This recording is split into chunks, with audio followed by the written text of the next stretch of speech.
Is it our best day ever? You bet. You bet. You heard it here, you guys. You heard it here. You heard it here. Okay, so I'm Amanda Rose. I'm the founder of Eat Like a Bear. You guys, we are crushing weight loss at Eat Like a Bear. And so if you're new to us, stick with us. Just explore this channel here on YouTube because we're totally crushing it. Okay, so, and we're here to crush it even more because I'm today talking about our 14-day challenge, which is kind of already started. But the thing is, any of us can finish it by mid-May. And so we have a flexible start date. And so I haven't started mine myself. But the thing is, if you meet or beat my weight loss, okay, in the 14 days, I will send you a car sticker. And I'm going to show you what you all missed from the last time we did this, okay? Now, not all of you missed it, but some of you did. Some of you did. Why'd you miss it? Okay, so these lovely car clings. This is a static cling, so not a sticker, but a static cling, window cling that designed by Jennifer Morris here at Eat Like a Bear. So people got this for checking in because my weight loss was so impressive. I thought because I had originally said meet or beat my weight loss, and I'll send you the car sticker. I sent it to everyone who checked in. We definitely had people who beat my 17 pounds, which is crazy in my weight class. And we had people beat me for sure, but we had lots of people who just checked in. They got a car cling. People got a car cling, and you too can get a car cling. There'll be little asterisks on all this. We'll talk about all of this, but everyone who's involved or not involved or whatever it is, if you're just finding us, if you found this after our 14-day challenge, hey, dig in and do it. That is the whole spirit of all this, is to dig in and do it. Set up structures around yourself in your life to drive your own success. And one of those structures I'm going to just talk briefly about is the eating framework. I'm going to talk a little bit about that. Well, let me just say, so to get the car sticker, because this is a key thing, and everyone asks about the car sticker, you need to be in our member funded area. Okay. And so, we have like the free 3-day challenge. We've done other community-wide challenges here at Eat Like a Bear, but this particular one, the 14-day challenge, the car stickers, which will be different from this, but they will be as awesome as this. Those are for our people who are in our member funded area, because what we found is that we simply don't have the resources to do live free challenges like just sponsored by me. We did one in January and we had 15,000 people in it. And you guys, I'm a volunteer back here, and so is my husband, and it nearly killed us. That's a lot of people. And we weren't able to provide the depth that we wanted to provide in it because of that. And so we're going to have more challenges. If we have big public ones like that, they'll need to have a sponsor. You guys know I haven't had any sponsors back here. I'm a little bit inclined not to have a sponsor, but there surely is one that would fit well for us that's not going to sell us a bunch of stupid stuff or whatever, because we don't do that here at Eat Like a Bear. Just like teach you how to do the thing. Get yourself set free from the man, from all that. That's what we do here. And so one of these challenges in the future could have a sponsor. That would be amazing. That would be an on-point sponsor. You know what I'm saying? But until then, we're going to keep doing the challenges. And the sponsor is each of ourselves. Okay. And so you can join one of our member funded areas, and there's a link in this description. And anyone in any of the member funded areas are just automatically in the challenge and can participate as you choose. And so you would begin your 14 days. Some people have already begun. You would just need to make sure you complete by mid-May, because we have to have a completion time at some point, where you will report in. We will determine all the winners and have a big old party and celebration and send out the clings. But in addition, the membership areas, really, this challenge is just kind of a special event in our member area, because we do have lots of excellent content back there to support people's success. And that's the real value in joining that area. But it so happens that we have additional value this month as we do our 14-day challenge. And so all that is to say, everyone jump in however you're going to jump in. But to get the car sticker, to get the additional content that will support and light up the fire, turn up the fire of these 14 days for each of us, that is in the member funded area. You are your own sponsor. And so I think that is exactly the way we should be doing that. And again, just as an asterisk, I think a lot of you who have been here a while now know that this doesn't pay me. So it's not like, oh, Amanda's just doing a money grab.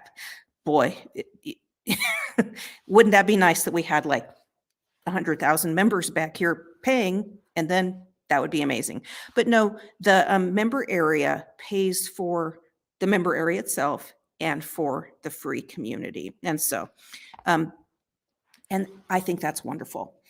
And so there's really, and again, maybe there will be a big old community-wide public challenge in the future with a sponsor. All right. Okay. So in this era, when the sponsors are ourselves, I'm really looking forward to this. And as you hear the story today, you're going to understand a little bit more about why. And so, first of all, just a little bit of a content point that I've talked about with this 14-day challenge. One of the things that we're going to be doing in the member area is shining a little brighter light on this what you eat point in weight loss.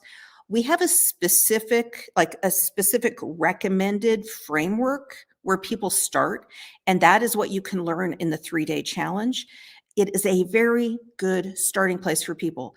But in my view, I don't care what you eat. You know what I mean? So you can take this framework, adapt it, and that's beautiful and okay. But I want to point out, here I am, 7 years in, nearly, but 6 years into maintenance. And I've really leaned into what I call framework eating for some of those very difficult times in my maintenance years where my maintenance was greatly threatened.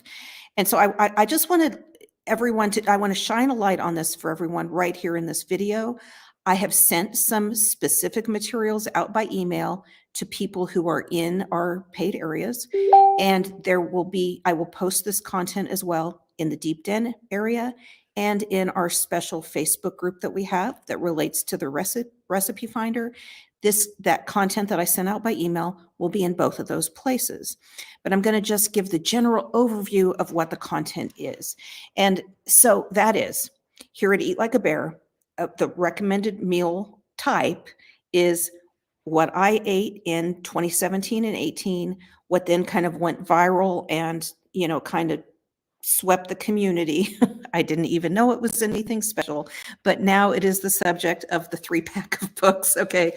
These books came out of just the working with the community over these years and, understanding what was driving the success.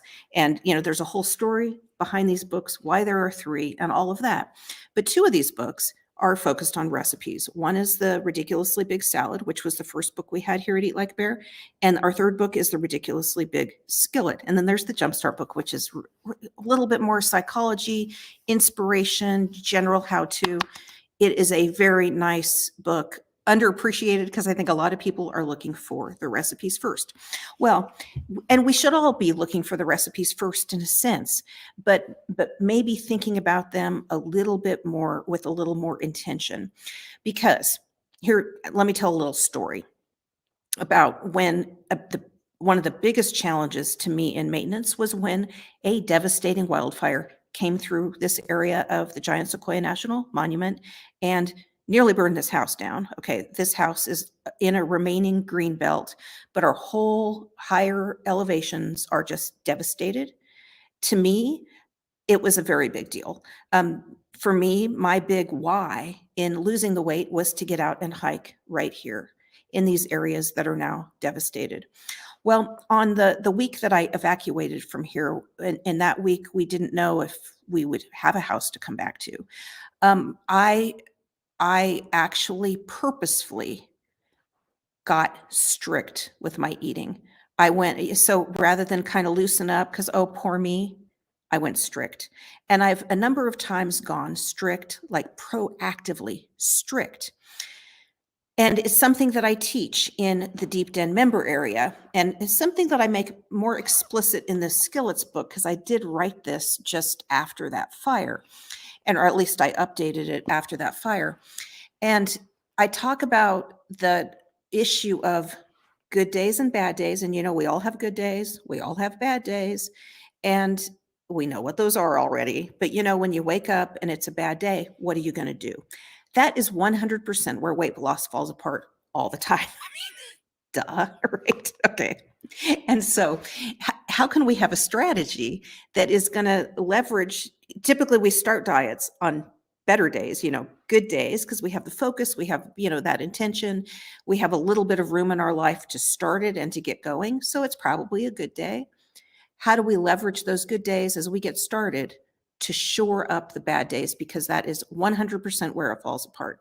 And when I evacuated from this fire, I knew like bad days are coming. I mean, because there can be no doubt that bad days are coming when that thing happens.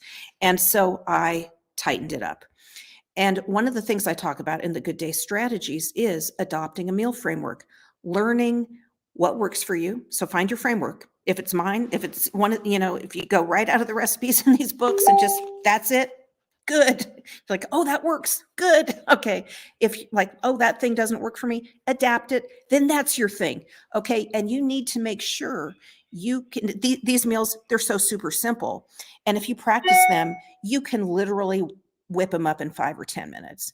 And that is what I want you doing. I want you on the good days to find your framework, your meal framework, and to find a few of the recipes that you like, that are simple, that you keep the stuff around in your pantry, in your freezer, and wherever it needs to be. You keep it around so that when that bad day comes, you're ready. You're ready with all the stuff, and you've already practiced the meal. So this does 2 amazing things. One is on those good days when you're practicing, you are really setting your intention for how you will act on those bad days. It's powerful, truly powerful. And so you wake up, it's a bad day, like, I'm ready for this. I've practiced. I've got my stuff. This is how I'm going to do it. And you just keep going through those bad days. But you need to have a plan. You need to have things in place. You need to have that intention, all of that, all of it. Okay. And so I sent out a tool yesterday in that email to people in the member area. So see, you guys, member area, you get a lot more tools and all that. Everyone should join. Everyone should join. Okay. But if you're not joining, take what I just said and do that thing. Okay. Do it for goodness sakes. Find something that works and practice it and be ready to implement it when the bad days hit. I'm not trying to be negative about the bad days, but we all know they come. They really do come. Okay. So that is your big assignment. And again, there are some materials I've already sent out to our members.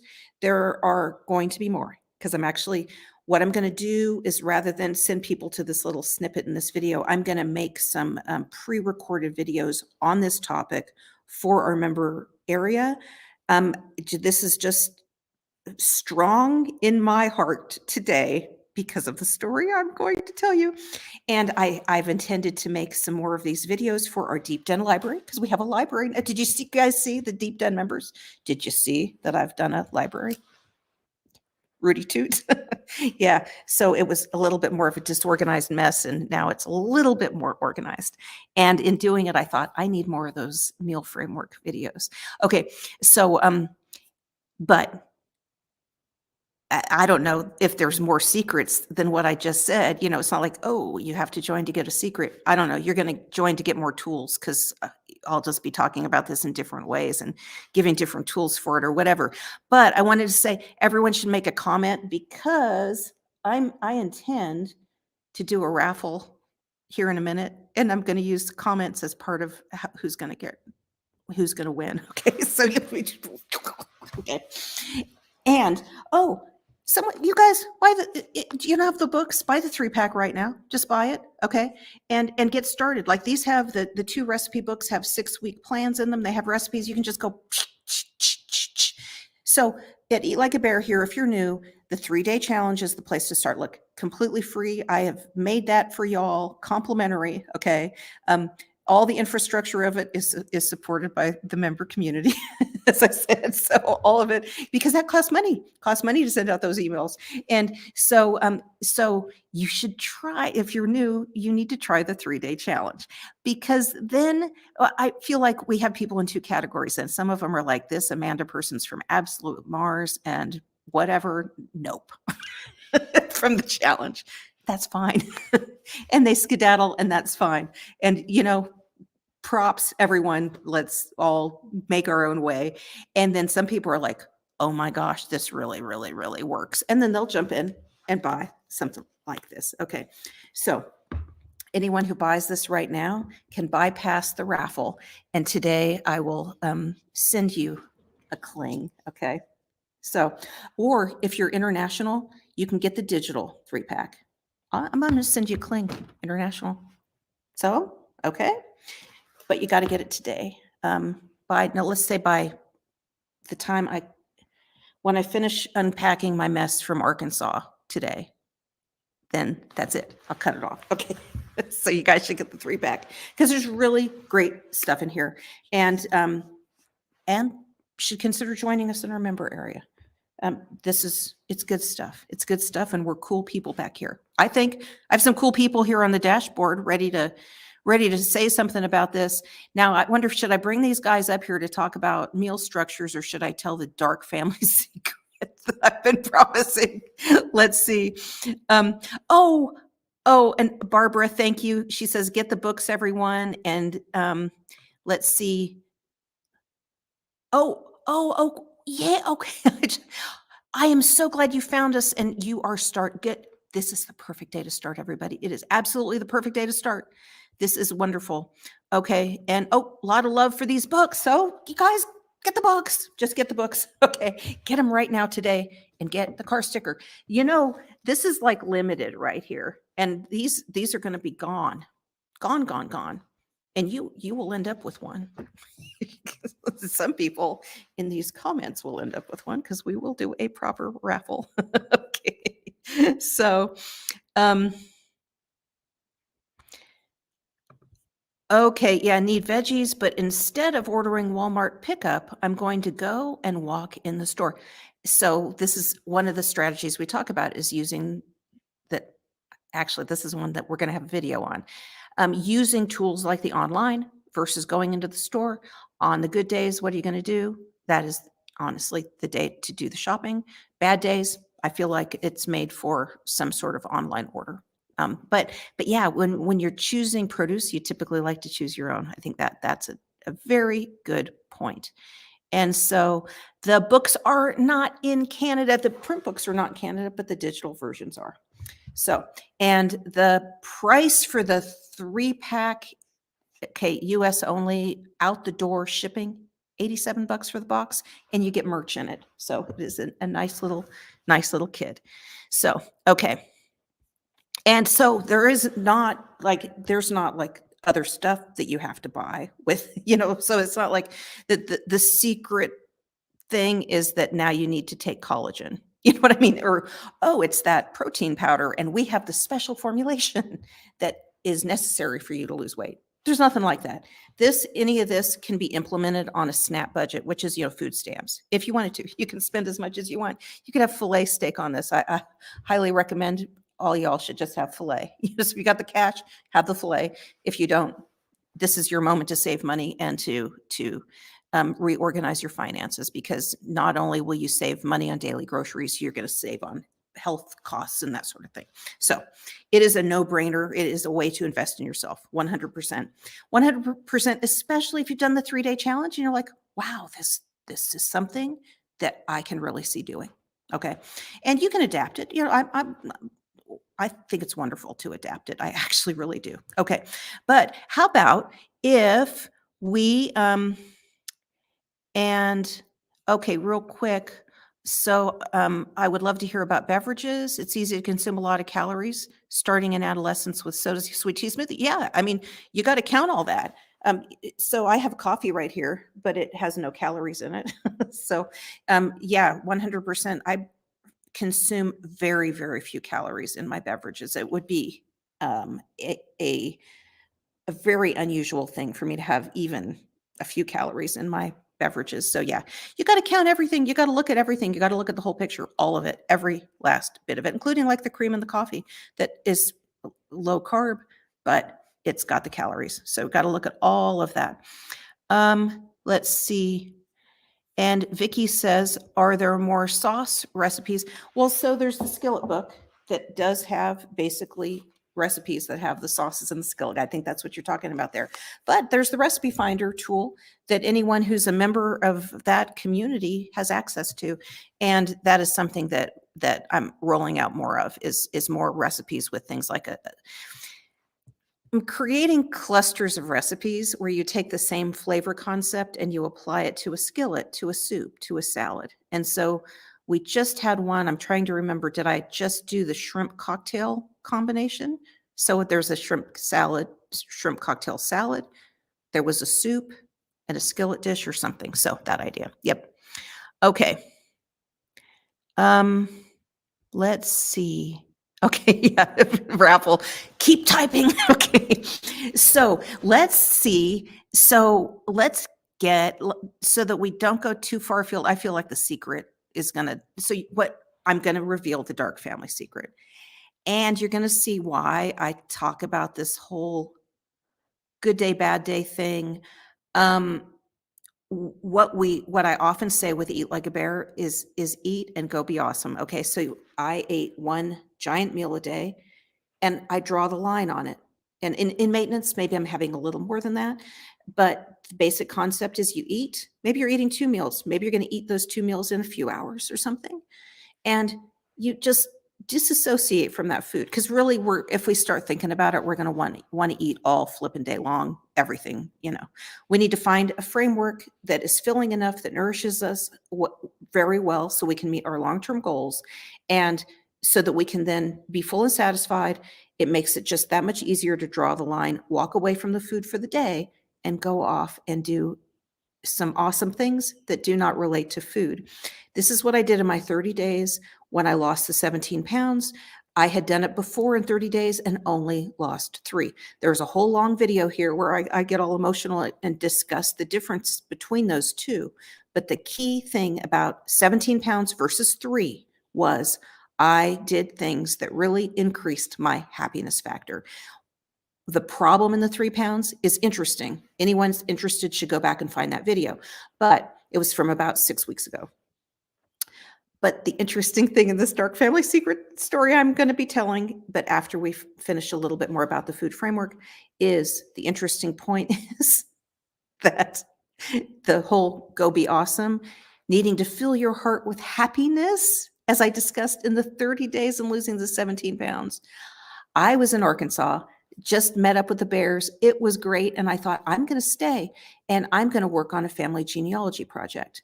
And that's really cool. I'm right there. I'm related to half the county and there's archives and it would be a great project. And that's what I will do in the go be awesome part of my day. And there was a certain little secret that I was looking into. And it turns out I kind of called it a dark family secret. It was very, very dark.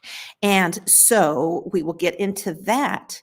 But the point is, you can already guess the conclusion with that is if my 30 days in increasing my happiness led to the 17 pounds, okay, and this time in the 7 days, the go be awesome part of my day ended up being something very dark. How did that go for me? Okay, we'll talk about that in a minute.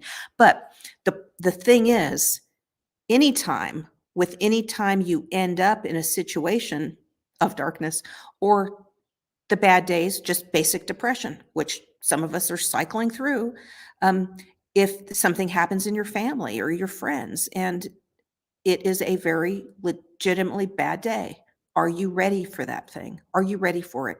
And we do have to be prepared. We have to recognize that we're going to just want to fall into the pizza because that's the pattern we've probably created for ourselves. And we have to work on creating a new pattern, period. And it's not easy. I'll tell you about how my week's gone. And this is exactly why I'm having the 14-day challenge. I'm like, patient zero, or what is it, like the haircut club president? Remember that guy from like 1992 or something who said like, I'm the president and the founder and the first person because he was all bald or whatever. Okay. Let me see. I want to bring up Anna and some of these ladies just quickly, like say a little bit about the structure approach, how you guys are doing with implementing an eating structure. And then we'll get through this and then we'll see what kind of time, and I promise, on the dark family secret. Okay. Anna Sewell, good morning. How you doing? I'm doing great. Can you hear me? Good. I love the framework. It's just a part of me now. I don't have to think about it. I don't have to think about it if I go out to eat. I don't have to think about it if I'm in my fridge. You're talking about bad days. It's like a rehearsal. If you have that plan, you're rehearsing how that bad day is going to turn around. You can't change the circumstances, but you can change how you react to the circumstances. And I think if we rehearse that, we're going to have a lot of good turnarounds. And the Go Be Awesome is everything. That's kind of what you're talking about with a vacation or whatever your mindset. It is. That's what it is. If I go and do the thing that makes me happy, I don't need to look for other ways like food to make me happy. I can play in the mud. I can skip. I can sing. That's better. And after sleeping in a hospital room with a family member for 6 days, I can tell you right now, there is absolutely no comfort food that is worth sleeping in a hospital. It just isn't. And a lot of those comfort foods are killing us. So I choose life. Yeah. Very good. And you mentioned, especially like our responses, that's all we have control over. Right. And so I am here, and this is the mobile view of our new Deep Den content library. And here we have one that says our responses. Okay. And so you can get on this, the Deep Den library, and let's see, one of them, I need to change the title of one of them, because do you remember one of them is a story about a cowgirl in a bikini? I don't know if you remember that. I remember. I found that in the archive. I'm like, whoa. So one of these is, oh shoot, I think it's our responses and our outcomes, but I need to change it so it'll be like clickbait. Yeah. Well, it'll be easier to find too. And clickbait. This is a true story, you guys. It's a true story of an actual cowgirl riding in a bikini. The circumstances were unusual and memorable, and I'm not going to tell y'all. So I did say there's no secrets or whatever. That's a secret. That is a den secret. It's a good one. Yeah, but and when you find yourself and you're in that situation, what we, as we've been through this for years now, on a stool here is bear number 2, is those are the times when, we can gain 10 pounds in that week. I mean, so easily. Mm-hmm. And to be aware that, yes, that is likely about to happen if we aren't proactive. That is just how it has gone. And so we can be proactive. We can come out of this actually feeling a little better, because if we can keep our eating on point, and it's just our best play. That's it. Yeah, it is. It's better. And really, like, if we're thinking about, it's not like we're saying, oh, this bad thing's going to happen, I am going to fail. I mean, that's not what you said, but that's how sometimes we might think about that. What we're actually saying is, oh, during this type of situation, I historically have needed more comfort. I have historically needed a way to relax. So instead, I'm going to eat. This is what I'm going to have. I'm not going to go there for my comfort and for my way to relax. I'm going to do this. I can do this. I love to do this. This person has been asking me to hang out. I'm going to do that when I have this kind of a day. that's what we're doing. We're planning. Yeah, for sure, because it's so easy. All of us do it, just like we all want to eat pizza. And I think we all will till the day we die. I don't think that ever goes away, but it's just really easy to lapse into essentially kind of a victim behavior, because you know what, truly, I mean, there's a lot of things coming at us all the time. And so Absolutely. Absolutely. Every day, and yeah. but that we were talking about this in the hub yesterday. It is a muscle too, though. It's like something that we can develop. Every time we're like, oh, no, let's do this instead. Every time we do that, we're getting stronger. So some stuff we're just going to look at and laugh instead of going through all of the turmoil. We're just going to say, oh my gosh, that again, how funny. And we're just going to like do a little shimmy and keep walking. It's not going to bother us as much. There's a lot of stuff that's not going to bother us as much. Yeah, for sure. For sure. Yeah, I think recognizing it and making a plan.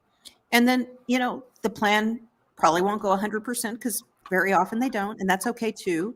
But can we get it closer to, to better than it was last time that we went through something like this? And that's Right. that's what everyone should be working on. Yep. Yeah. Yep. Yeah. Oh, because my whole thing, so when I tell the secret and I tell the story, you'll see I have been eating a little bit extra lately. But I also know I'm about to be in an exit. This is exactly why I've structured this, exactly why we're doing the 14-day challenge. Like I said, I'm person number 1 in the 14-day challenge. So, and if I have everyone and I know I will be on it if there's, if we have this contest in play. I know it. Okay. Well, you know what? If Teresa's ready, because I haven't heard from Teresa in a long old time, and I'm going to bring up Teresa and move, and we'll keep you on, Anna, but I'm going to mute you just for, yeah. Hey, everyone. Welcome, Teresa. And hello. Hey, how you doing? I'm all right. We had been talking about our period of time without an accident, like we were trucking along, and I had a little bit of an accident during what I called the Easter eclipse, which was my mom arriving for Easter, and then there being the eclipse, but I'm reversing the accident now and back kind of on track. And I'm trying to examine it, just like you've been talking about in the context of bad days. What caused it? Was it a bad day? And it wasn't just mom showing up, because that's a challenge to have somebody in your house, sometimes especially a mom. But, for 2 days I was good, but then it was just, something happened, and I've been, trying to investigate it, because it would be fine if I was 130 something pound person and I put on a few pounds because I ate off plan and then I took them off.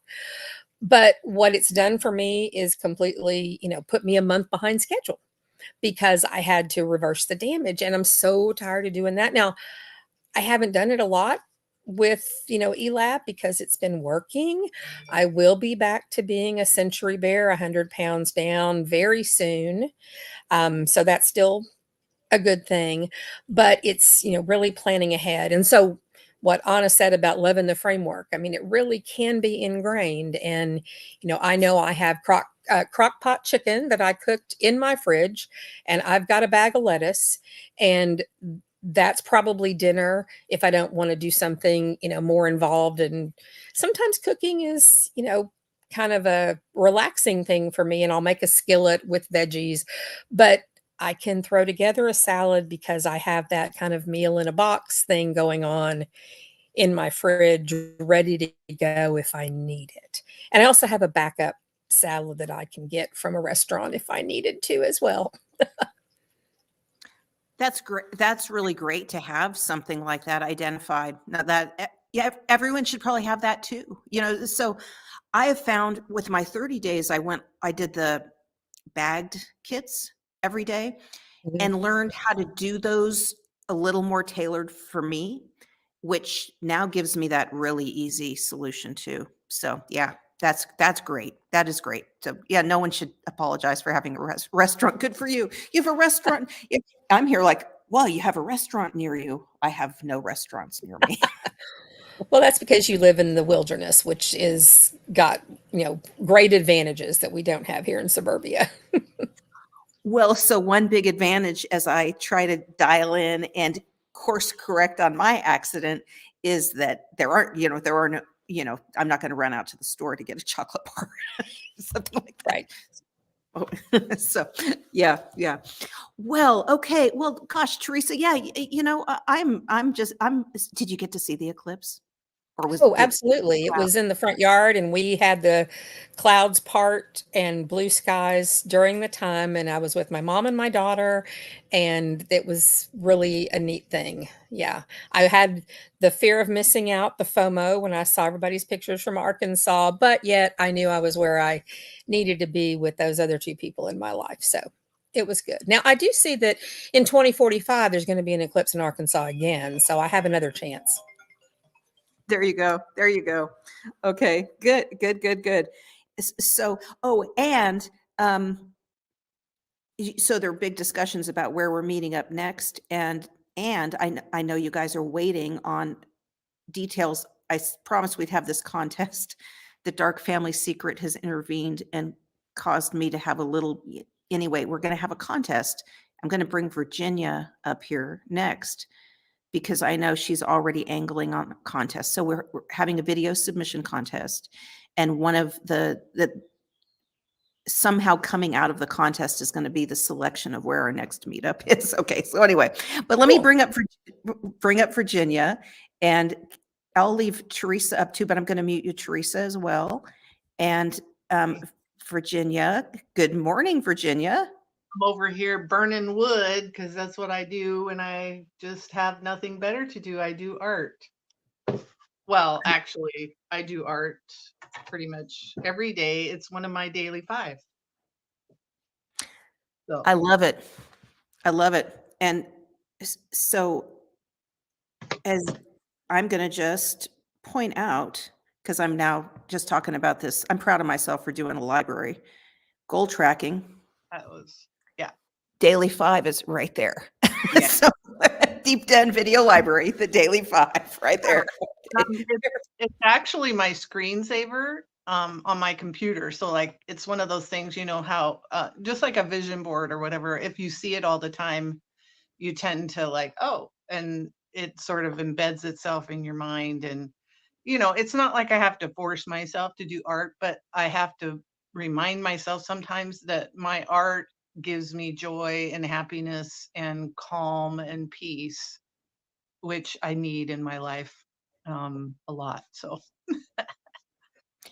And a daily 5 list is simply something, it's typically a little more general, like Virginia's saying, like do art or, stroll or, walk 2 miles or, it's going to kind of depend, but it can be general and typically is something that, if you did those 5 things, it would greatly benefit your life. And, typically they're very simple or whatever they are, but there's those things that we often don't do, yeah.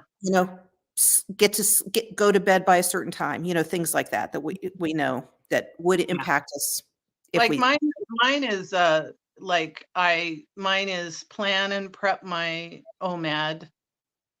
So that includes like, what am I going to eat today? But also, hey, I'm going to throw a bunch of chicken into my Instapot and cook a bunch of, a whole bunch of batches I can freeze and put away. So it's like part of that whole meal thing. Move my body 20 minutes a day. So like, some days it's doing my Georgia mile, and some days I might do yoga, and some days I might not do any like real exercise, but I just move, like get up, move, go do something, move around the house, do whatever. Um, Doing my art and spending time with my husband that is not related to his caregiving. So that's a little challenging because when you're caring for someone, it's 24/7 constant kind of stuff. And so I have to like, what can I do? What can we do together? And so like our summertime thing is we play backgammon. And so, and once the pool gets going, we'll be swimming. So it's just that kind of like intentionality of the things that you might be doing every day anyway, but how do those help you in your journey and what you're doing with Eat Like a Bear. So I've been really digging into the recipe finder in this 14 days that I just started. And So like I did a Instapot full of chicken yesterday, and I thought, well, I'm getting ready to Instacart order. What can I, so I just typed in chicken and looked at the recipes and did the sesame chicken salad. And so I just had to order Napa cabbage because that's not something I would have on hand. And so that's what I had yesterday. And today I'm having salmon that I bought at Costco yesterday. And so I kind of typed in salmon and up pops the salmon. And I what do I have on? I can do the salmon and the tartar sauce dressing. So that's what I'm doing. I'm just leaning into the tools that you have so graciously provided everyone here, and just leaning into those to help guide me on my 14 days. Wonderful. Wonderful. So, I got totally distracted by, I was like, am I going to tell you guys what I'm eating in the 14 days? I don't want to muddy the water because I'm going to do something kind of unusual. I mean, it's going to be in the framework, but I'm thinking of my first 7 days of having soups from foraged greens just every day for 7 days. I feel like it would give me a really nice reset, just physically, psychologically. It gets me out there harvesting the greens, and it's a really, really healthy way to eat. And so I'm thinking about that for the first 7. So we'll see. Yay. Yeah. Cool. Yeah, the soup challenge was really great. I still have a couple of them in the freezer, and I love the fact that I can just make batches of that and freeze it, and that goes to your good day, bad day strategy thing. It's like, I know there is never going to be a real good reason, unless my little bratty brain takes over and wants to do its own thing. But there's never really going to be a good reason not to eat an E-Lab meal, because I've prepared for that, right? It's in my freezer. It's ready to go. I could just take that out and heat it up and off I go. So, it is about combating this, what makes us do, what we do when we know better. And I will say this, over the almost 4 years, in May, it'll be 4 years for me, of Eat Like a Bear, I have experimented just enough to know that my body really likes this. And so why wouldn't I do something that my body really likes? Like, my body really likes this way of eating. It really is comfortable. I feel like I'm, satisfied. I get what I need. I feel like, as far as what my body needs in terms of, nutrition, I feel like this is the sweet spot for me. And when I go outside of that with things that it might not be good for me, I pay the price. Every single time I pay the price. Every time. And I'm not just talking about a number on a scale. I'm talking about aches, pains, mental fog, a headache. I just don't feel great. So that's, I think, reason enough, especially as we age, to stay eating this way. Yeah, I agree. And I think just each of us being more explicit with ourselves about what those costs are. So, so say things fall apart. So like Teresa's accident, my accidents. And then you recognize what that cost is. And it's all these things. It's, yeah, we gain weight. It's the aches and pains. And it's the remorse and regret that we got involved with that thing, that we had the accident. We have regret and remorse about the accident. And then all of that adds up. Yeah. And then, come on, so let's just try to do it a little better next time, so we don't gain the weight, so we don't have the aches and pains, so we don't have the regret and remorse. Right. So, yeah. Well, let's get Brenda Bear's back, though. Let's get Brenda Bear up here real quick, because I'm going to have to tell this family secret since I promised it. And it's going to take a few minutes, as you might imagine. Okay, here we go. Hey, Brenda, let's see. I'm going to mute Virginia, too, so we don't end up with a lot of the mics going back and forth. Hey, Brenda, you have COVID, don't you? Can we hear you? Fourth time. So It's not as from bad as the your, fourth time. It's better. It's better. from your return from Arkansas with COVID, what do you have to say about framework eating for us today? Oh my God. Oh, okay. You do not want to know how many times I put oatmeal on my Instacart and took it off and put it on and took it off and put it on and took it off. And then I said, wait, I need some comfort, but I do not need oatmeal because that's what I go to, or toast. So I got bologna. And I got a head of lettuce and some bologna, and I smashed that up, and I had myself a bologna lettuce sandwich. And damn if it didn't help. And I know that sounds weird, but it's like I knew I was going to have something to comfort me. And I kept trying to put that oatmeal on my cart. But I did not succumb to the oatmeal. I did succumb to the bologna, but the bologna was a better choice. I'm learning to go with the better choice. Not that I'm going to make a good choice, because I feel like I've been dragged over a cactus backwards, okay? Just awful. And so I said, okay, well, if I'm going to make a bad choice, I'll make a good bad choice. Does that make sense? Oh, Because 100%. Well, because I totally overate yesterday, but I overate things that were actually on plan. So I know I was over calories or whatever, but at least it didn't send me down a path. Because I know you're saying that oatmeal would have sent you down a deeper path. And I feel the same way with my choices yesterday and actually the last few days. And it's so funny you mentioned bologna, because I visited my dad. Let's see, Monday, 2 days ago, as I was coming to this house, and I just got a powerful, like, I'm going to go buy stuff for bologna sandwiches, and I'm going to make a bologna sandwich for me and my dad, and we're going to talk about this thing. You're going to hear about it, but the secret. But in the end, I just didn't have a lot of time. But what I did have, because I had grabbed, I had some, and you guys, this that I'm about to mention, this is junk, okay, in my opinion.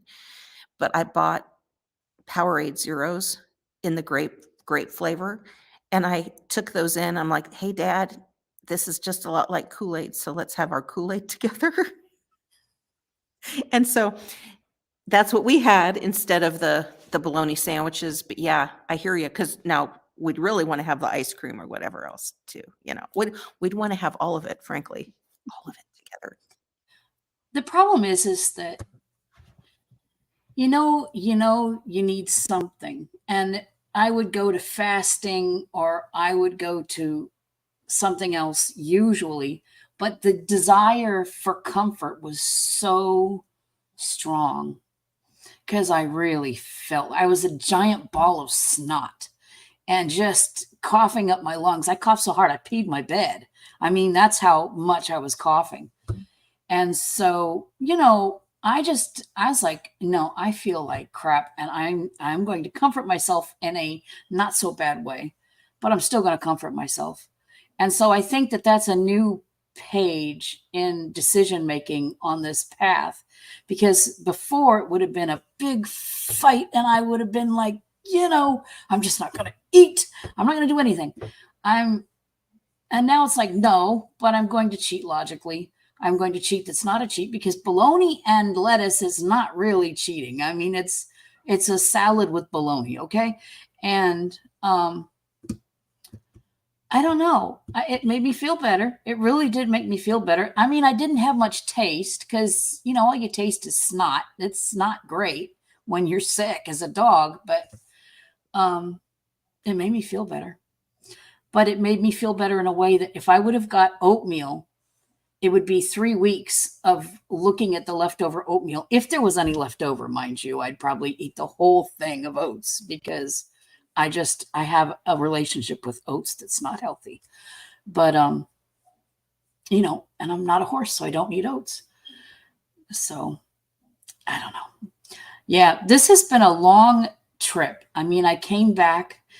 I met my birth parent and my siblings, two of my siblings.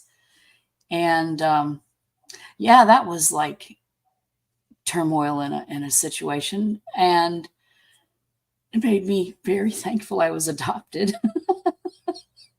but that's a whole nother story for a whole nother time with people that probably don't want to hear it.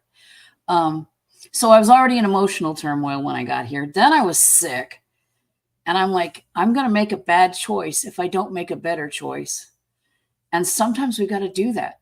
We just got to make a better bad choice and then have an exit strategy. Like you always say, the exit strategy is, I feel horrible now. I'll feel better tomorrow, hopefully. And then tomorrow I'll make a better bad choice or a good choice. I'll give myself that leeway depending on if I'm a giant ball of snot still. So I still have bologna left and I still have lettuce left. So I can make a better bad choice tomorrow too, which I did. Okay. And I don't know. It's a weird way of thinking that it's like you can make a better bad choice and not completely fall off the wagon. Because you were on the wagon while you were making the bad choice. You never jumped off. You stayed on. You just needed a little, I don't know, relaxation while it was going down the bumpy hill. That's all. Well, I think 100% there's certain things that I feel like I would eat that would just have me going longer down those bad choices. And so that's to me the better bad choice. And it's going to be individually specific, right? Yeah. So I 100%. But you know what? Let me just address, I'm just looking at comments and let's see. Kim is asking about resources and what I mentioned is I sent an email out yesterday to people in our member funded areas, and those resources I have not yet put in either the Facebook group or in the deep den. Well, it's in the deep den in the library, but I haven't highlighted it, and I will do that. So those will be there, and all of this content for the challenge, the 14-day challenge, which is going to center around what we're talking about here with the importance of having that framework. It will be in both of those places. And so people who are in the deep den have access to both. And so however they wanted to use it, it will be there. So yeah, it's not there yet because I haven't put it there. Yeah, that's correct, Kim. It's not there. Okay. So let me just scroll up. Okay, let me take a minute and we're going to just do a quick raffle. And so that I don't forget about the raffle, because I'm going to get all caught up in my secret storytelling. So we're going to do a quick, I'm scrolling up. I'm like, you see, I'm not even looking, but I got to click on something. Let's see. Fox Run Studios. Okay. I click on someone who has now Fox Run Studios. If you are still here, okay, because we got to know who you are and we got to somehow figure out how to mail this to you. And so what I'm going to do is I'm going to take a photo of this. And if you can email support@eatlikeabear.com with your real name, and you will get, if you do that, which you have to be here still to hear this, which is too bad, but you will get one of these. Okay. So cool. I wonder if Popcorn is still here. Okay. So I'm going to scroll up again, randomly select, see, my eyes are closed and I'm going to put someone else on here. I'm going to just click. Okay. Oh, Renee. Today's my number one day one, Renee. So if I have, I'm going to take a picture of you too. And if I have your address back here, you're going to get one of these clings. And if I don't have your address, then you need to email it in. And there's not a good way to do that if you're not still here. Okay. support@eatlikeabear.com. Okay. So closing my eyes again. See, they're closed. I can hardly even tell where I'm scrolling. I'm going to try to click. Okay. Click. Julie Taylor, taking a picture too, so that I know who, Julie Taylor. Okay, Julie Taylor, same thing. If I've got your information, I'm going to send this to you. And if not, support@eatlikeabear.com. And the people I do know I have the information for. Do you guys remember the basket from the 30-day challenge? So I have our members in the basket, and I'm going to choose 3 of these. Now it's possible that someone in here already has a cling, and we'll get a second one. Okay, let's see.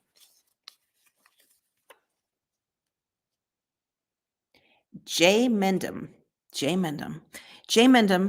goes by a different name in Facebook, I'm pretty sure, but I've got Jay Mendham's email and probably have Jay's address. Jay, just letter J. Okay. And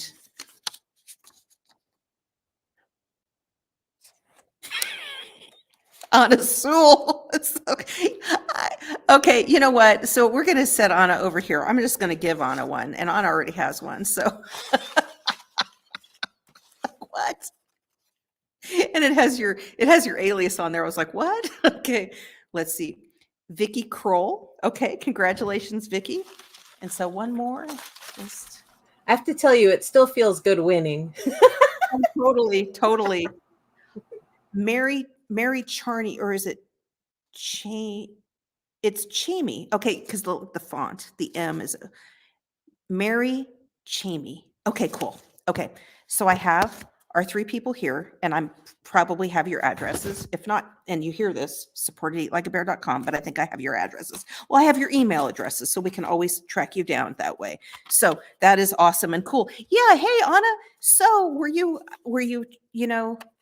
manifesting this, or do you remember in January, who was it, Elizabeth? Who was it who said like, oh, pull my name out of there? And then I did. Yeah, I totally was. I was just thinking, gosh, it feels nice when you win something. And I mean, I will tell you that in the past, like in a comment that I just saw, I used to think, oh, I never win anything. I don't say that anymore. I think about everything that I do win. I win that I can take a deep breath. I win that I get to see all these wonderful faces. And on every challenge, if you take that challenge, you have already won. 100%. Yeah, absolutely. And so as another shout out to just joining us in the member area and getting sort of official with the challenge and getting your cling. Okay. The big power in this is that so you're going to have access to the materials and all that. And that is wonderful and great in itself. But think about, and in terms of Anna saying, like, the key prize is actually the progress that we make.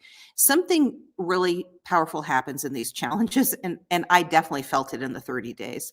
So you're in that grind, and then you're starting to think about the oatmeal or whatever it is, and you start to think, well, maybe do I have to do it for the 30 days or whatever it is? You start getting into that a little bit.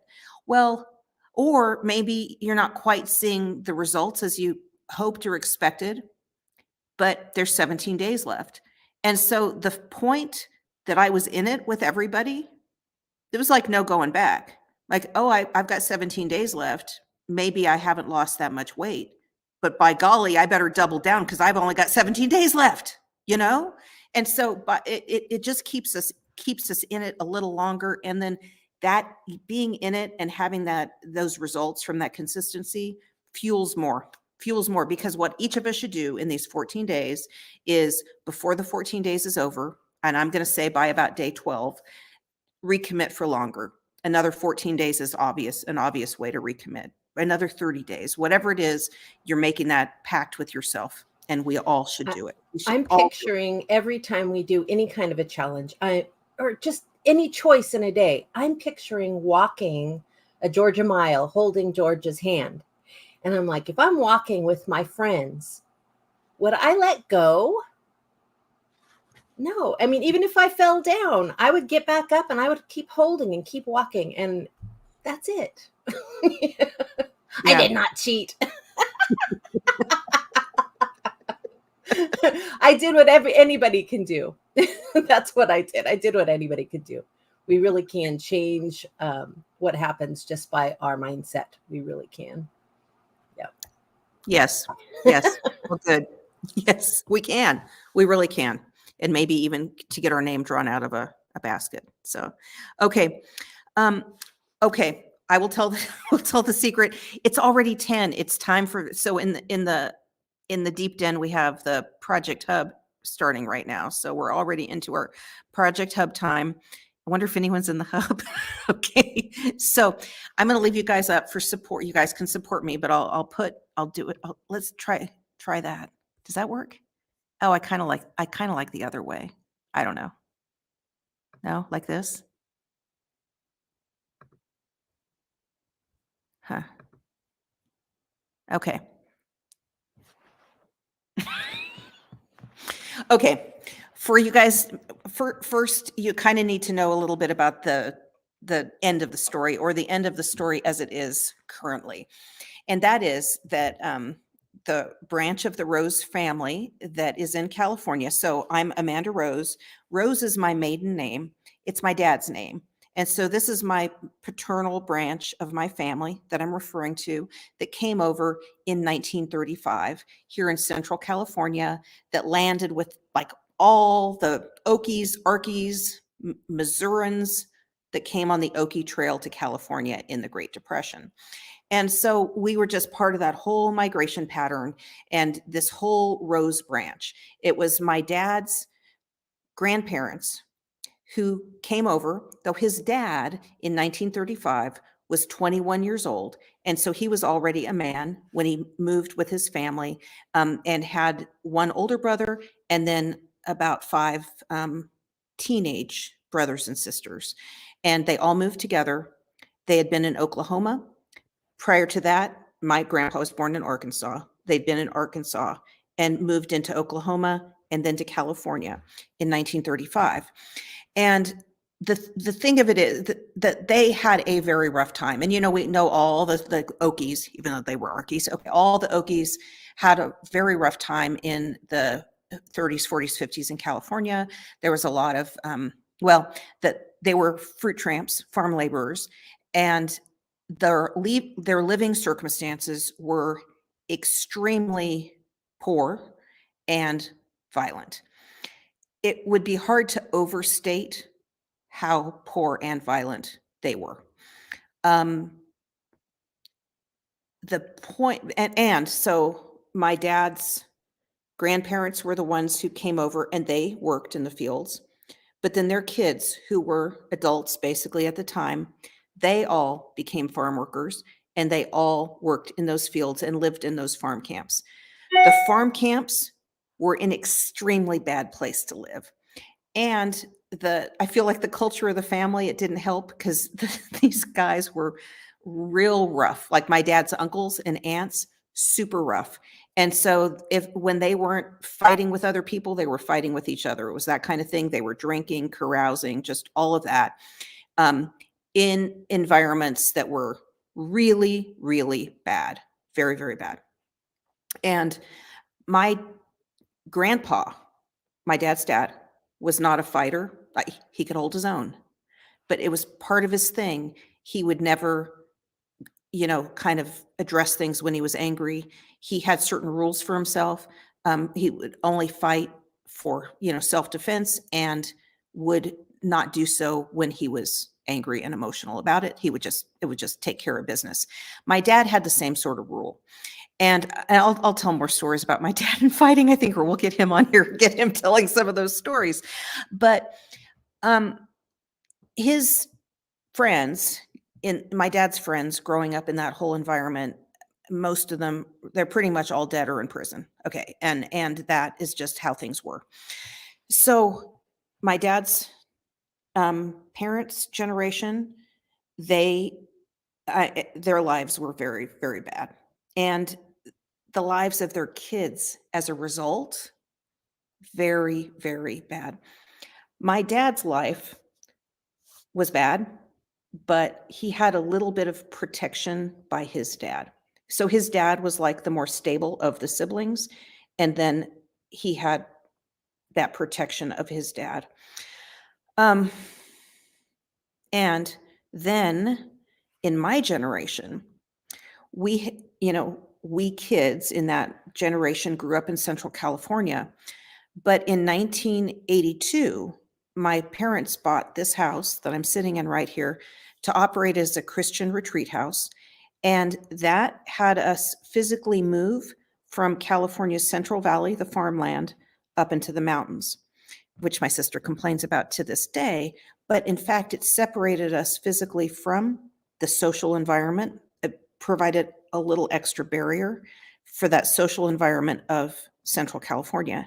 And the reason this is important is any of us who grew up in Central California in my generation know what happened in the 80s in Central California.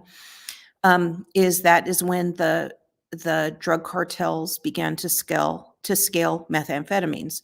And pretty much my entire generation in this family, the branch of the family that was in many people, because the grandparents that came over they had, I don't know, 7 or 8 kids. They all had kids. It was a lot of people at this point. All affected by, greatly, life-changingly affected by the methamphetamine usage in Central California. And so all of those cousins, all of them, I mean, are dead, are in jail, are maybe the lucky ones are in recovery or keep trying to keep some semblance of recovery. And then there's me and my sister, and we're like the little branch over here that never used, that never got involved.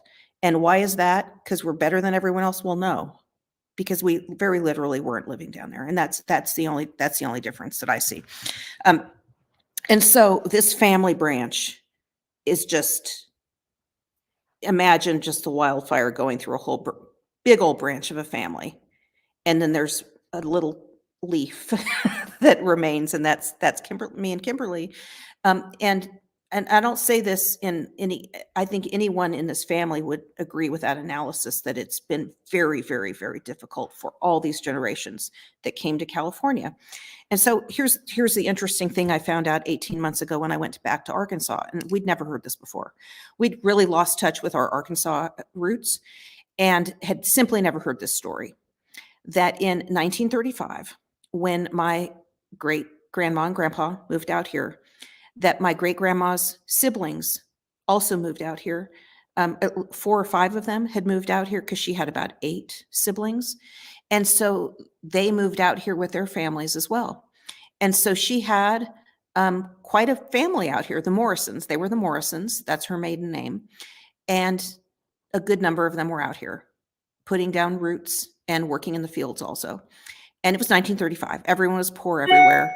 It was a hard time, but they were all out here until their mama, Nellie Morrison, my great-great-grandma, was 65 years old in 1935. She got on a Greyhound bus. Can you imagine this? At 65 years old in 1935, a woman, she got on a Greyhound bus and she went to California to fetch her kids back to Arkansas. And all but one went back. Okay. My great-grandma stayed. The rest went back.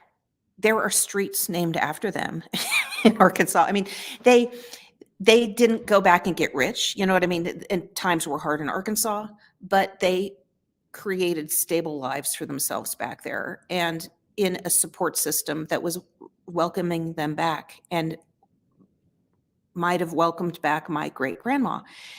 And so when we found that out, I asked our family historian back in Arkansas, I said, do you have any idea why my Gracie Morrison didn't move back? I mean, she could have moved back.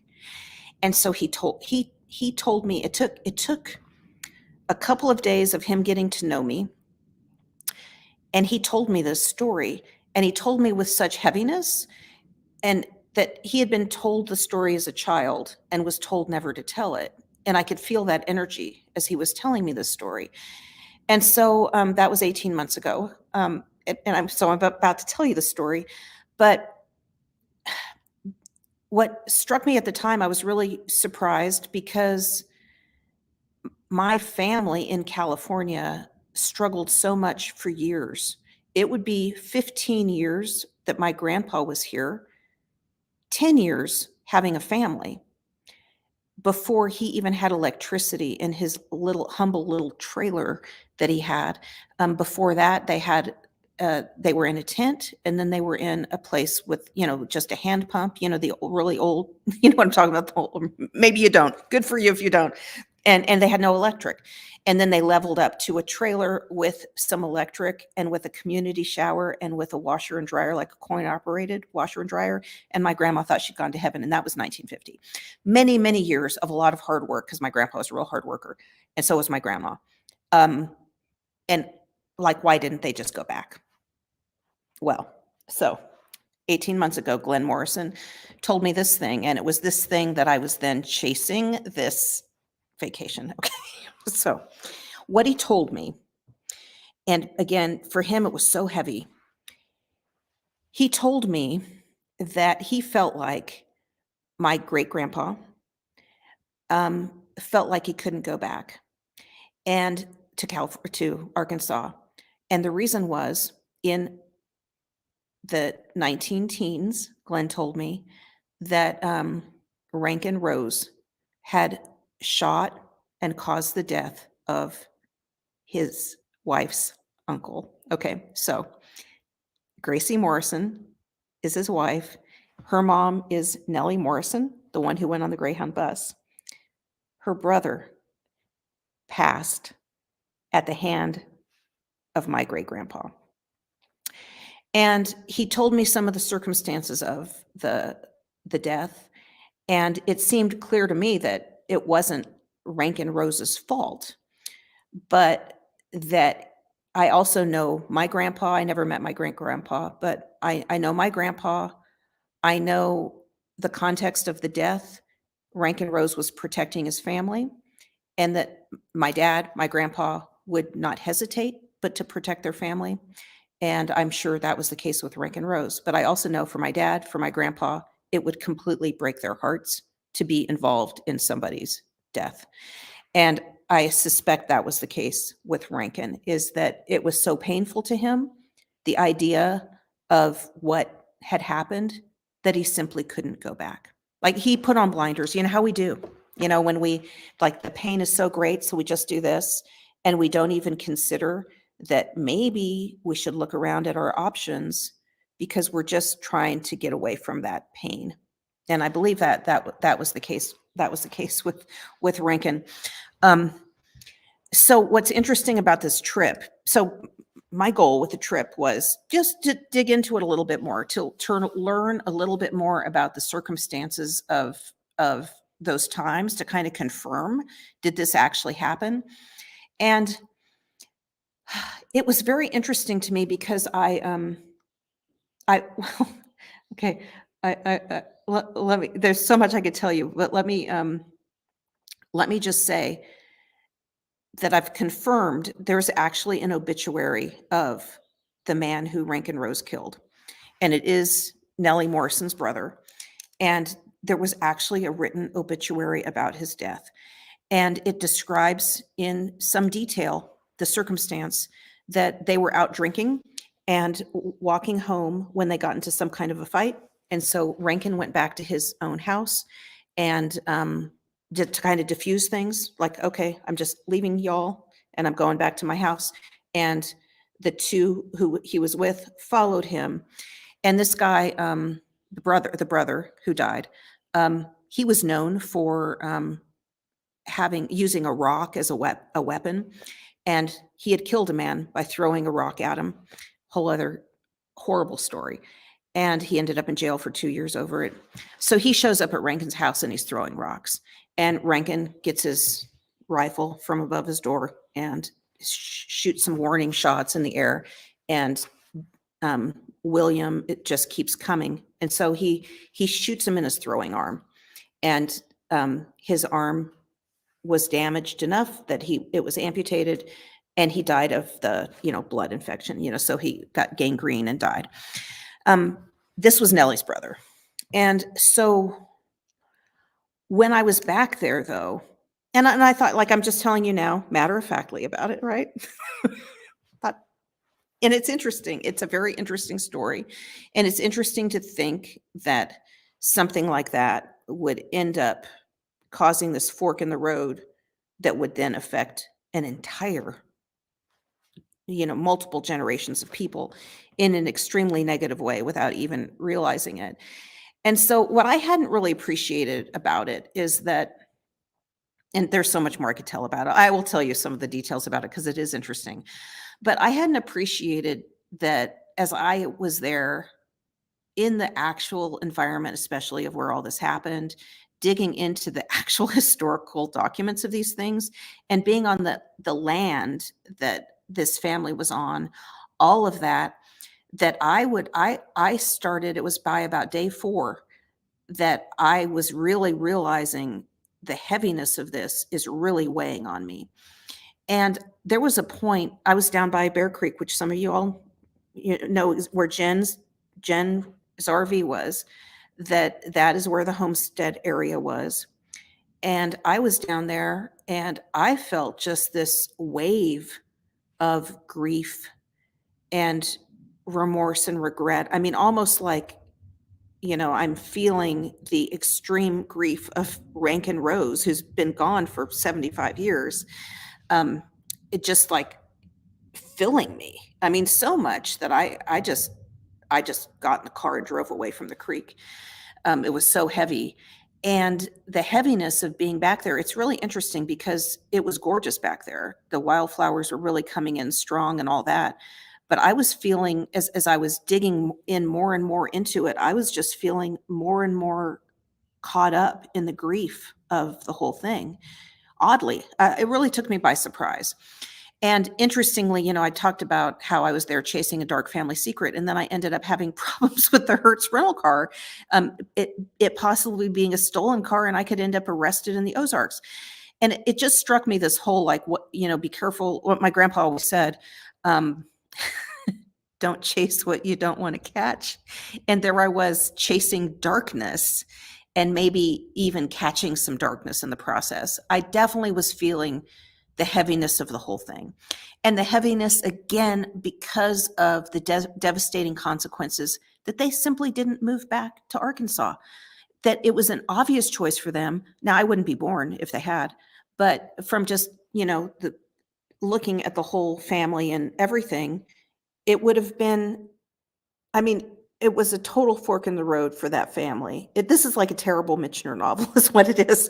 And so it would have been, I mean, there are lots of people who would be alive right now, put it that way, who would be productive, stable, and living members of this society, had they moved back.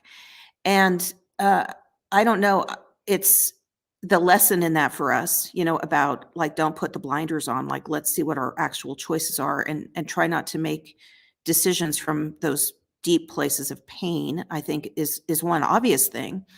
But also, as I've struggled with the go be awesome part of my day. So here's the interesting point for us in our project about how are we structuring our go be awesome part of our lives, is that in January, I was out hiking. I was deliberately seeking gorgeous places with good fresh air and just all that, just to fill my heart. That's what I was seeking. And that drove so much weight loss, and crazy amounts of weight loss. And so how can we all do that more? Okay.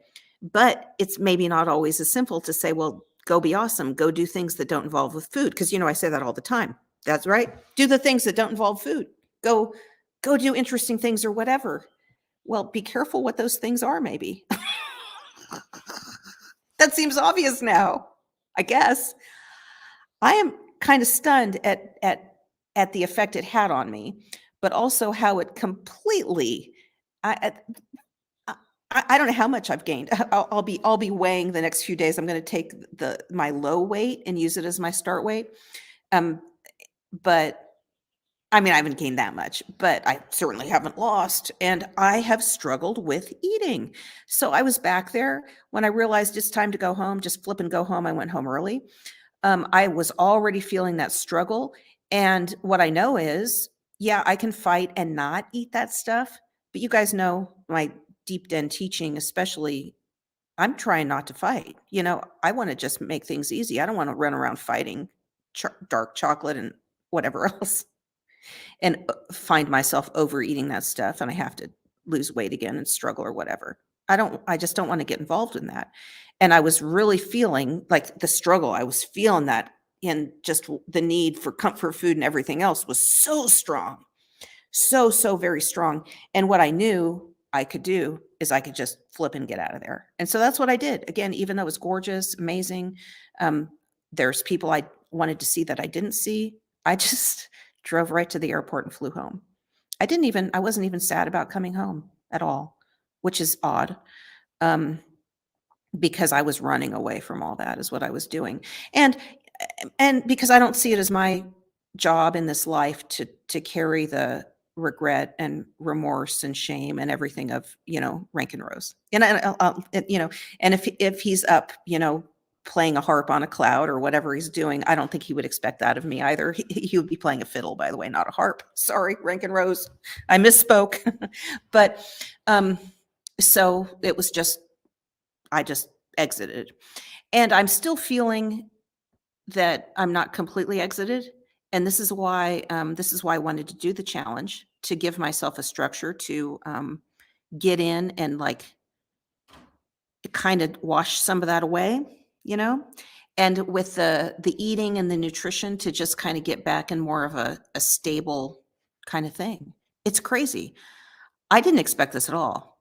I mean, at all. I feel like my the way it's disrupted me is even greater than things like when my dad was in the hospital, you know, things like that. Totally unexpected. And so it's an interesting point as we um find things that, you know, like the forest fire, I could literally see the fire coming and knew the effect it was going to have on me. And that's where I could be proactive.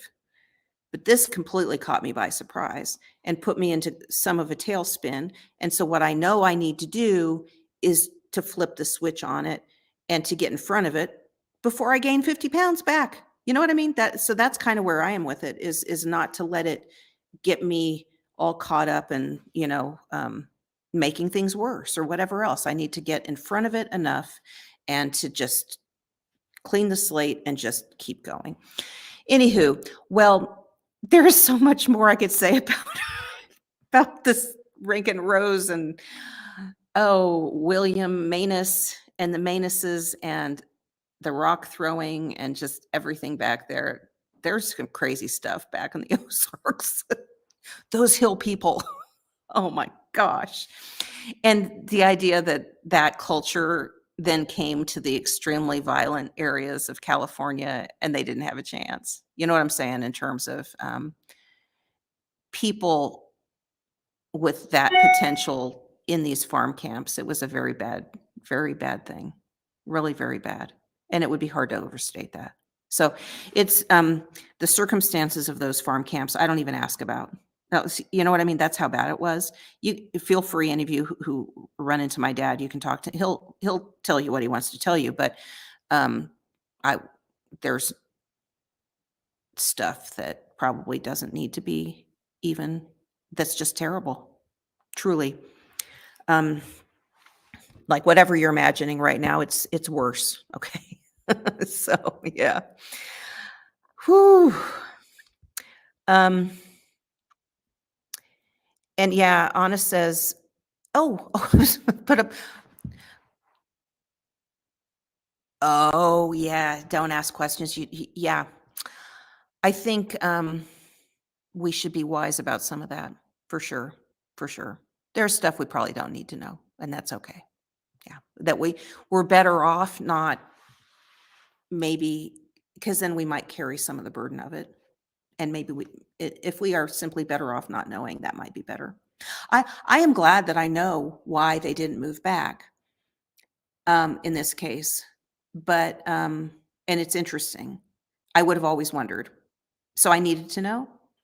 But what I did not expect at all is the toll that it would take on me while I was there. I don't know. The heaviness was extreme. It's crazy. Yeah. And Anna is saying there were some good things that came from tragedy even. We can't always see it, but I'm always looking now. Yes, and that's the issue of our response to any of these events, for sure, 100%. But you guys, it's 10:26. People in the hub wondering, where the heck are we? Okay. And Jennifer, yeah, it's like time to go. Yep. Okay. You guys, so what I'm going to do now is I'm going to put that content in those areas that Kim was asking about. I'm going to do that today. It will be done today. I'm going to mail the clings to our winners, and hopefully sleuth out the 3 people that were in the comments that we raffled, but definitely I can find these guys. And we have some other things I'm going to be raffling, but we're out because, I have some premium things and Jen has already left. We'll do it on another raffle because it's going to be great. Okay. 14-day challenge. You need to finish it by May 15th. So the reason for that is we can all have flexible start dates. I don't know. I might start as early as Friday, but probably by Monday. And I'm going to just see how I go with, I feel like certain things I want to unpack. There's certain things I feel like if I can get to that stage and then it helps kind of wash some of it away and get me into my new season. So I'm kind of working through some of that stuff. And I have a family member in a surgery tomorrow, so I'll probably be at a hospital. So, things like that. Like I will start, if it's the go be awesome part that I'm trying to maximize, if I'm out foraging wild greens for soup or whatever, that I will have a very strategic day one to get going myself. But so let's do a quick round robin though, you guys. Who's started already? And I think Virginia has already started maybe. So Virginia, what you got going for your challenge? Yeah. So, like I said, my goal in these 14 days is to lean into the recipe finder, because what I do is I will do the same thing over and over again. And I don't want to say it's boring, but trying a new recipe just sort of, throws some glitter, I guess, on the situation and makes it, a little more interesting and fun. And so that's what I'm doing, is I'm leaning into that, and still aiming for my Georgia Mile, because it's starting to get nicer and I can do that outside, which is what, kind of my happy place, to be out in the sun a little bit. And so that's what I'm leaning on. I love that glitter on your eating. I feel like my glitter is that, like the nettle leaf soup or whatever that I'm Yeah. out harvesting. That's exactly it. I'm excited about it for myself too. So glitter on your eating. I love it. That's wonderful. Okay.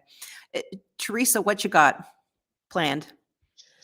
I am kind of still recovering from that accident, which I've given myself until Sunday to do, because Sunday is my really good weigh-in day.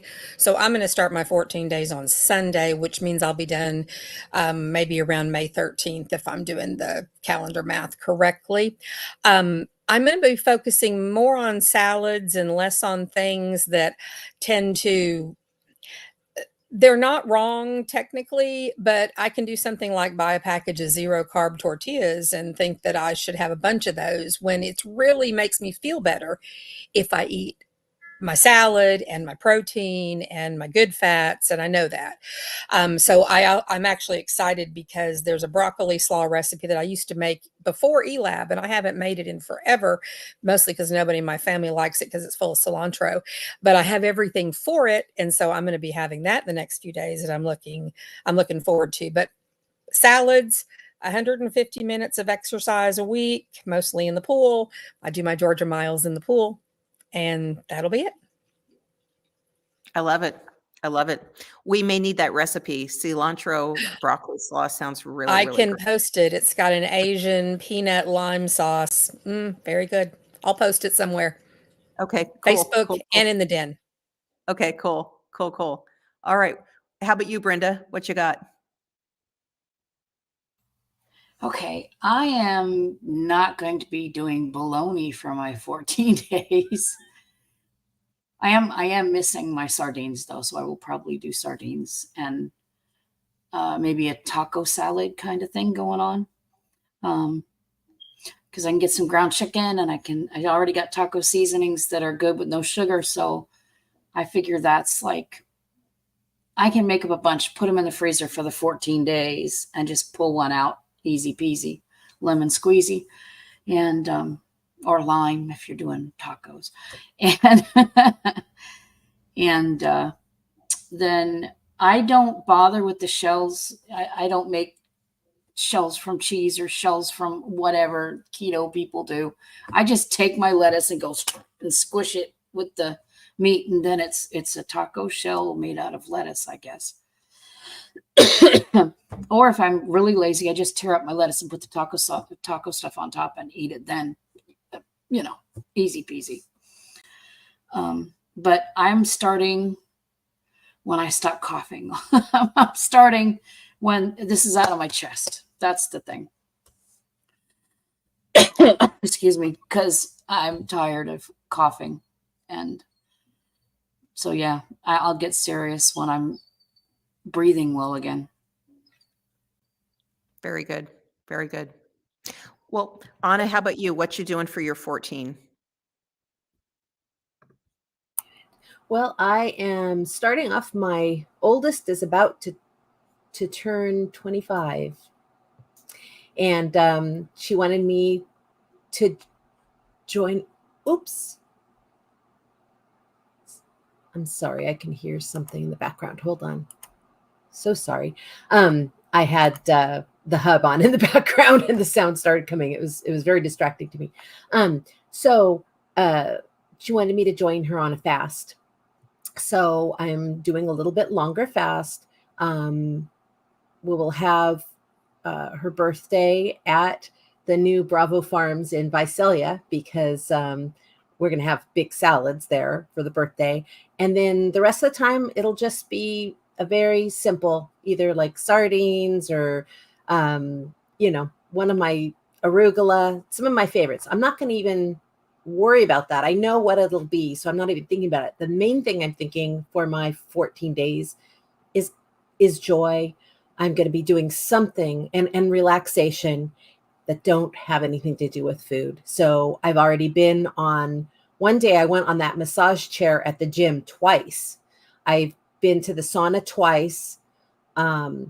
I haven't skipped yet, but I'm going to skip. I started working on the Dorodango again yesterday. So I'm going to be playing in the mud, and I'm going to set up a little station so I can play in the mud. These are the things that are important to me, is joy and comfort and relaxation, because I know how to push, but I need the other part too. So that's what I'm doing. And it started. And I don't even know if I'm going to count 14 days, but I'm not going to stop. Yeah. Same here. I intend to recommit. And right now I'm focused on the 14, and actually maybe first on the 7, because I'm going to do 7 of the soup thing I was telling you about. Yeah. And then I'll do a different, I'll switch into something a little different for another 7. Yeah. I'm so excited about your foraging. And I just have to tell you, I told them in the hub yesterday, I'm so overjoyed, because the elderberries that I repositioned, that, we saved from the side of the road, and got them planted in my backyard at the worst time. One of the hottest days in the summer is when we repositioned them. They are so beautiful. They are blooming. They are huge. They've just taken off. So it's exciting for me. You say forage, and I think of elderberries, and now I have them in the backyard, and they're happy. Yeah, I'm gonna get some elderflower in the next couple of weeks, because there should be some at various elevations, and yeah, and Exciting. they're not. It's nice, great tea and fragrant. Hey, Brenda, go ahead. I just wanted to say one of the things I think might be good for both of us is I'm letting go what I learned to get back into my flow, because I'm finding that thinking about it makes it more aggravating, and more, not aggravating really, but maybe depressing. And so refocusing on positive things, like Anna said, is the only way to get your brain back in the proper chemistry to help you move forward. Looking at all the things that were distressing doesn't help anything. And focusing on the non-distressing is, I think, the only way forward, because it really bowled me over.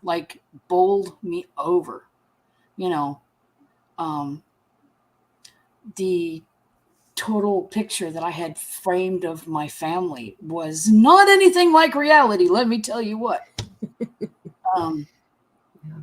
But it isn't going to serve me in my weight loss, in my joy, in my life experiences to focus on that crap anymore. I need to focus on what makes me happy.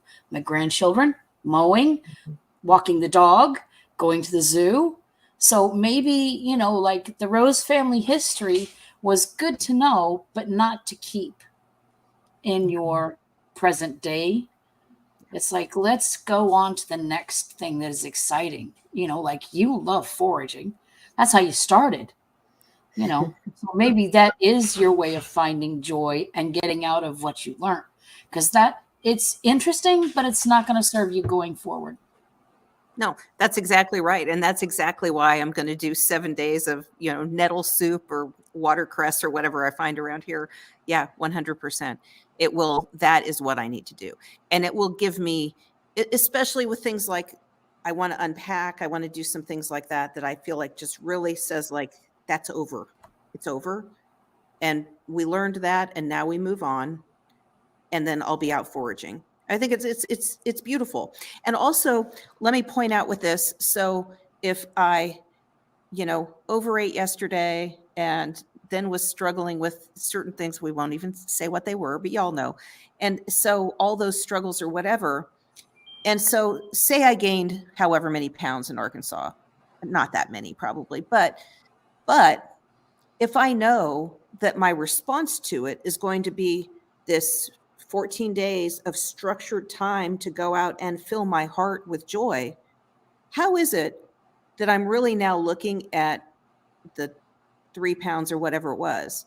Well, I'm just going to, first of all, I'm going to just handle it. And I see it as an opportunity for something positive, to go out and do something positive. And so, because I'm really trying to retrain my own brain about, oh, I gained, I had a problem or whatever else, then okay, let's just go do it, go handle this. Let's go take care of yourself. Go do these positive, great, like things that fill your heart. If that's what we do in response to having a problem like this, we're going to just win all day long. And we'll win in weight loss, but we'll win in everything. So, yep. Very Okay. good. Very But good. it's long since everyone's given up on the hub, the Project Hub. So you guys, so people who don't realize, the Project Hub is a little thing in the deep den, and so there's daily Zoom hangouts, essentially Zoom-based hangouts that look a lot like this, where there's just a lot of chat. And so that's people who have a little extra time to chat. So we definitely have a demographic of chatters. And then we have people who are probably, still like in the working portion of their lives, who are probably not in there as much because they don't have as much free time. So anyway, that's But if people have questions or want to workshop through something, that's where we're there too. So 100%. yeah, It's been helpful to amazing. me too. Totally. Now, I have not been in the hub in a long time, but I love it that if I had questions for y'all, I'd just show up. Like, hey, can you help me? Oh, the other thing, I'm going to give blood next week. And I will say anybody who can do it, I encourage you to, because it's not only good for other people, it's good for us. If you can give, it's good for us to give. It's good for our hearts. It's good for our bodies even. I didn't realize that, but it's very good for our bodies to give blood. So go for it. Maybe I should. Maybe this is yeah, interesting. Okay. Well, cool, you guys. Well, it's been really great to see everybody today, and well, so I'm going to get out these clings, but also, look for another raffle, because we have some super cool things from Arkansas. So okay, you guys, good seeing everybody. Go crush it.